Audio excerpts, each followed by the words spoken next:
ইসরায়েলের এই বর্বরতার বিরুদ্ধে একমাত্র গ্রহণযোগ্য কার্যকারী সমাধান যে জিহাদ ফি সাবিলিল্লাহ, এই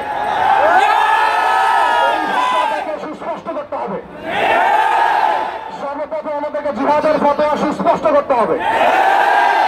জিহাদ ফি সাবিলিল্লাহ ছাড়া ইসরায়েল সংকট, ফিলিস্তিন সংকট সমাধানের দ্বিতীয় কোনো পথ পদ্ধতি যে নেই, এটা আমাদের জনগণকে বোঝাতে হবে। নামাজ রোজার মাসালা যেভাবে শিখি, ঠিক সেভাবে জিহাদ ফি সাবিলিল্লাহর মাসালাও শিখতে হবে।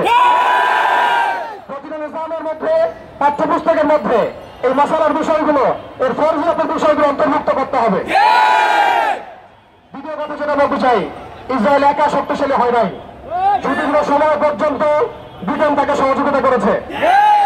তারাই একত্রে হাত মিলিয়ে অটোম্যানদের উৎখাত করেছিল। এর পরবর্তীতে পুরো পশ্চিমা বিশ্ব তাকে সহযোগিতা করেছে, আজও করে যাচ্ছে। আমরা ইসরায়েলের ব্যাপারে সোচ্চার, কিন্তু তার বন্ধুদেরকে আমরাও যদি বন্ধুরূপে গ্রহণ করি, তাহলে এটা হবে একটা বিচারিত, একটা মুনাফিক আচরণ। আজকে ইসরায়েল টিকে আছে আমেরিকার উপরে। আমরা সুস্পষ্ট বলতে চাই, এই সাপের মাথা ইসরায়েল নয়, এই সাপের মাথা, মূল মাথা হচ্ছে আমেরিকা। আমরা সাপের লেজ নিয়ে কথা বলছি, কিন্তু মাথার কনসুলেট ঘেরাও করার মতো সাহস আমাদের হচ্ছে না।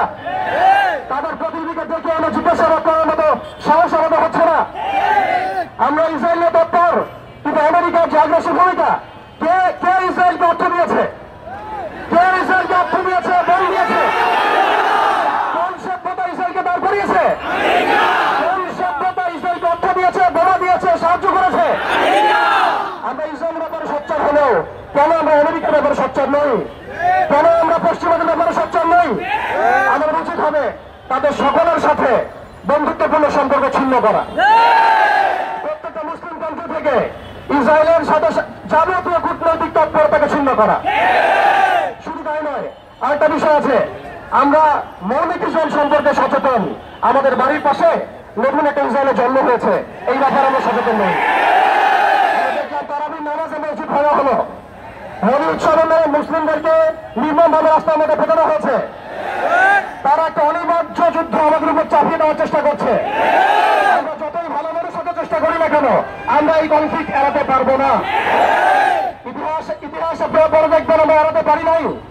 আমরা যতই ভালো এবং সুশীল শাসার চেষ্টা করি না কেন, যতই তাদের তন্ত্রমন্ত্র পূজা করার চেষ্টা করি না কেন, যতই তাদেরকে সন্তুষ্ট করার চেষ্টা করি না কেন, তারা পশ্চিমকালেও আমাদের উপরে অনিবার্য যুদ্ধ থেকে ফিরে থাকবে না ইনশাআল্লাহ।